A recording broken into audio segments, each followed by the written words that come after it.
Bismillahirrahmanirrahim. Assalamualaikum warahmatullahi wabarakatuh.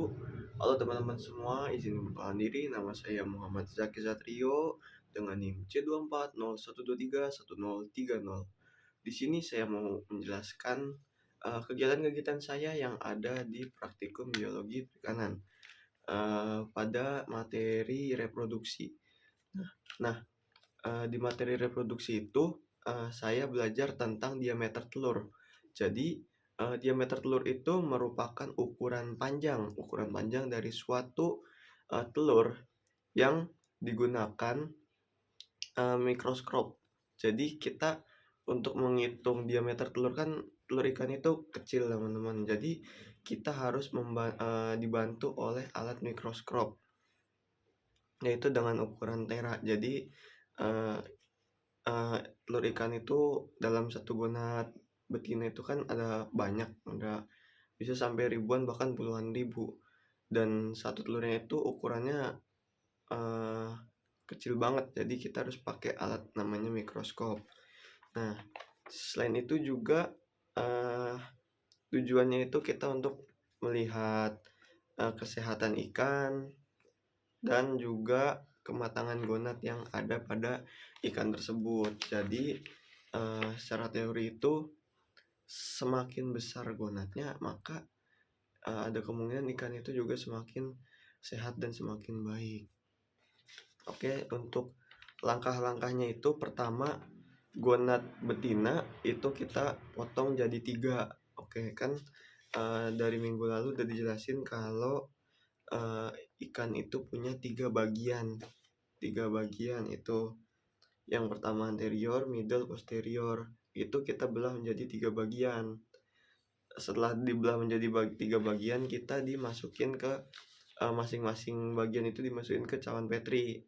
Setelah dimasukin ke cawan Petri itu kita tambahin aquades.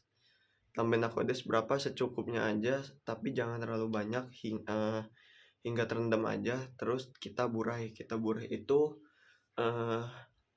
kita bukan dipecah-pecahin, biar telur itu terpisah gitu, nggak nyatu, agar bisa kita hitung diameter dari masing-masing telurnya. Nah, setelah kita burai itu, kita pipet, ambil sampel telur ikannya dan dimasukin ke preparat. Jadi kan preparat kotak persegi panjang.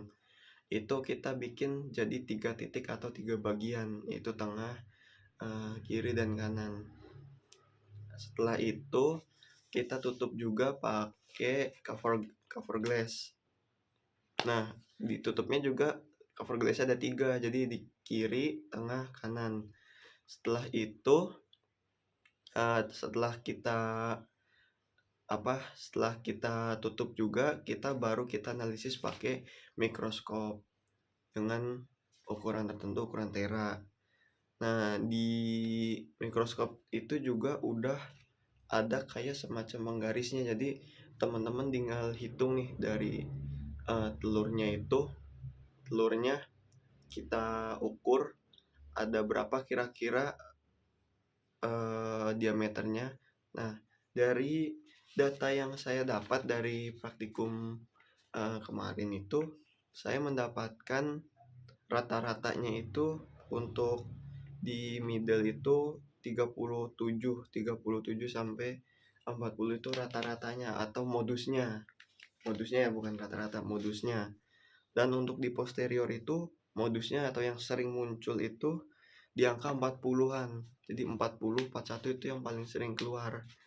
Nah, setelah kita ukur, kita ukur kan ukurnya itu beda-beda ya, ada yang anterior, ada yang middle, ada yang posterior juga. Jadi datanya itu kita dapat banyak, karena untuk satu bagian aja seperti anterior itu kita harus mengukur minimal 75 telur. Ya, sebanyak 75 telur. Jadi untuk telurnya yang kita hitung 75 telur anterior, 75 telur middle, dan juga 75 telur posterior. Setelah kita catat, kita masukin ke dataset, lalu kita kumpulkan di penugasan. Mungkin itu aja ya cerita yang bisa saya ceritakan dari kegiatan praktikum kali ini. Mungkin kurang lebihnya mohon maaf. Sekian, terima kasih. Wassalamualaikum warahmatullahi wabarakatuh.